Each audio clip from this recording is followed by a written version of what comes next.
Alors ça, c'est un événement.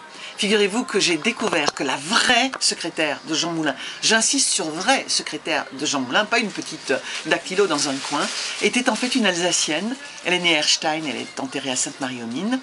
Elle est compagnon de la Libération. Comme vous le savez sans doute, il y a 1048 compagnons, il n'y a que 6 femmes. Et on s'est permis, alors qu'il n'y a que 6 femmes compagnons et qu'elle était la vraie secrétaire de Jean Moulin, non seulement de l'oublier, parce que finalement le terme oublier suppose qu'on l'aurait connue avant, mais carrément de ne pas la connaître. C'est-à-dire, je vous mets au défi de tomber sur des gens qui vous parleront de Lord Diebold Mutchler, puisque c'est son vrai nom, Caude Mado étant, comme le titre l'indique, le petit nom derrière lequel elle se cachait pendant la Résistance. Un rapport avec vous dans les Vosges, oui, parce qu'elle a commencé comme passeur à Sainte-Marie-aux-Mines. Elle a dû fuir, la Gestapo la recherchait. Elle a fini par prendre le même chemin que tous les évadés qu'elle avait aidé à s'en aller. Et la plaque tournante était à Saint-Dié. C'est à Saint-Dié, dans un endroit qui s'appelle la Taverne Alsacienne, ça c'est un hasard, que se retrouvaient tous ceux qui, après une première fuite du côté donc de l'Alsace devenue allemande, se retrouvaient ici pour fuir ensuite direction France libre. Donc elle vous concerne, de toute façon elle concerne la France entière. C'est une grande héroïne française, et purement et simplement, après des funérailles quand même nationales, hein. 4 mois de torture par la Gestapo, 16 mois de déportation, funérailles nationales, 20 ans après parce qu'elle a survécu, mais elle a la mention mort pour la France sur sa tombe. Et bien après les funérailles nationales, on l'enterre à tous les sens du mot. On met la dernière pelletée de terre et on oublie Mado, on oublie Lord Diebold Mutchler de façon absolument invraisemblable et injustifiée. Et je suis très en colère à propos de ça. Quelques données officielles à l'ordre de la Libération. Bon, ça c'est facile. Elle n'est pas devenue compagnon pour rien. On connaît ses faits de guerre.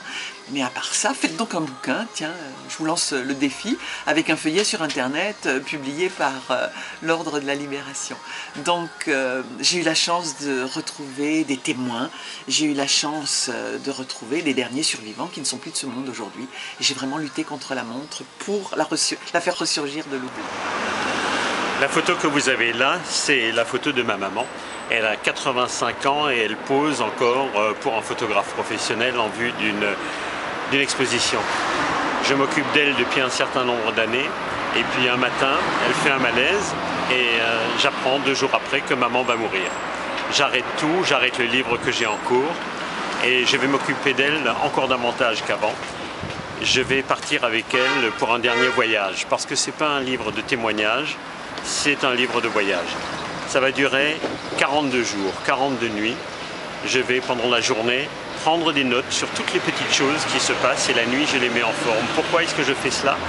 Parce qu'on se souvient toujours des premières fois et on oublie les dernières. Alors que là, ce seront toujours des dernières fois. La dernière fois qu'on va boire du champagne, la dernière fois qu'on dira du mal des voisins, la dernière fois qu'on mangera du foie gras, la dernière fois que je pourrai lui demander un renseignement sur une recette de cuisine, la dernière fois qu'on fera des mots croisés. Ce sera un voyage magnifique. Sur son lit de mort, mon père m'a montré comment il faut mourir. Et sur son lit de mort, maman, elle qui m'a donné la vie, m'a encore montré comment vivre parce qu'elle a voulu vivre jusqu'au bout. Ça a été une aventure tout à fait remarquable. Elle est décédée, nous l'avons enterrée le 29 août. Le 2 septembre, cela aurait été son anniversaire. Elle va rater son 90e anniversaire. Dans la nuit du 2 septembre, symboliquement, je termine le livre. Et il va pouvoir être édité dans la foulée. Il s'appelle Objectif Papillon parce que maman a toujours dit « Quand je serai morte, je veux devenir un papillon ». Je pense qu'elle a rempli son objectif.